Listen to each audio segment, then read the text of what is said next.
Hey everyone, I'm Carrie Foote from Leadership Resources. It's such an interesting time to be a leader right now, isn't it?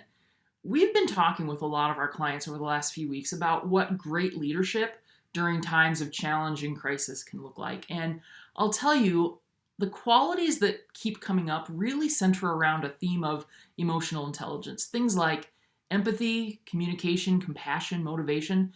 These are all things that come back to relationships. So I wanted to take just a couple of minutes to share some ideas and thoughts with you about how you can leverage emotional intelligence to build more solid relationships that will serve you and your organization now and into the future. So you're probably observing a lot of cues about emotions in your environment right now. Um, Perhaps both in yourself and in the people around you. You might be experiencing physiological signs, things like a general feeling of anxiety or some sleep disruptions. Maybe you find that you have a little bit of a shorter fuse sometimes, or you have a hard time focusing every once in a while. These are all very normal reactions to a stressful, uncertain situation. You can bet that even if you're not having a lot of strong emotions, there might be people around you that are. So, what do? What can you do as a leader to give them the support that they need? Here are 3 ideas. First, be willing to lead with heart. Recognize that everyone is going to process through a challenging situation just a little bit differently, and you might have to have a little bit more patience and maybe a little bit more grace with the people around you right now. Plus, if you watched our video on working remotely, you might remember Lori mentioning the myth of 100% productivity. Working on the relationship rather than strictly focusing on results might be time well spent for you right now. Secondly, dig deep to learn more about what people are experiencing, and you can do this by asking questions. Focus on questions that start with how or what rather than yes or no questions. So, for example, instead of asking, how are you doing or are you doing okay? Ask, how are you feeling about this? Understand this though, there are some people who just feel a little bit more comfortable in the language around thinking and intellect rather than feelings.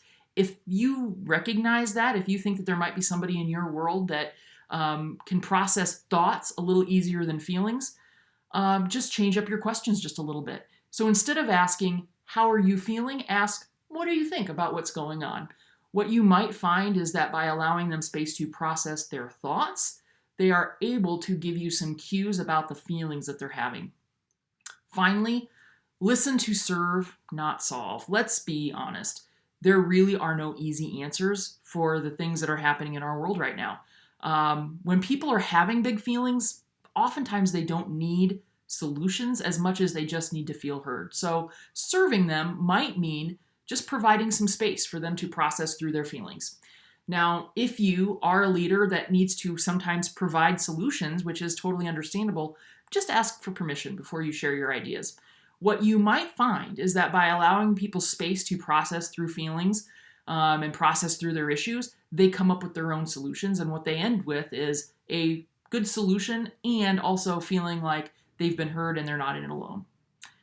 Here's a bonus. Leaders, even in the best of times, leadership can sometimes feel lonely. So you also need a really strong support network to support and also challenge you to be the best leader that you can be.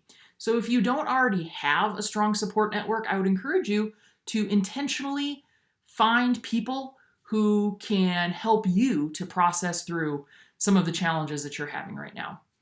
If you're interested in learning more about emotional intelligence, I'm going to go ahead and drop a link to one of our white papers in the comments below. I encourage you to check it out. If you have any questions about emotional intelligence or how you can apply it in your world, please feel free to reach out to us. We would be excited and honored to partner with you as you go through an unprecedented time in your leadership. Thanks so much, you guys. Have a great day.